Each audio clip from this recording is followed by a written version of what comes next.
Blackstone Audio presents Death Among Rubies, a Lady Frances Ffolkes mystery by R.J. Koreto. This book is read by Justine Eyre. To my wife Elizabeth, truly a woman far above rubies. Chapter 1. Hal took a step back to contemplate the flesh tones on the canvas, the lovely pinks and peaches of his model's skin, the copper sheen of her hair lit to a flame by the afternoon sun as it poured over the white robe that left one shoulder tantalizingly bare. He smiled in satisfaction and resumed painting. "I know we're going for a classical ideal, not historical accuracy," she said. "But as I've said before, it's hard to believe anyone thought ancient Greek shepherdesses would dress like this." "I agree. And speaking of ideals, Greek shepherdesses had modest doe eyes, not your disconcertingly frank ones, my dear Franny, to say nothing of your impudent smile." He grinned at her, and she grinned back. "My friends like you," she said. "Really?" he asked.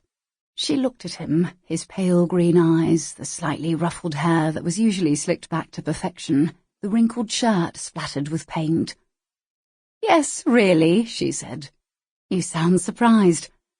"I guess I am surprised. I didn't expect—" He searched for words.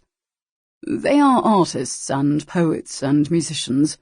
I didn't expect them to like me, or for me to like them." "You're an artist too," she said. Hal didn't say anything for a while, but Franny didn't mind. She had become used to the way Hal carefully thought about what he was going to say. On most days he was Henry Wheaton, Esquire.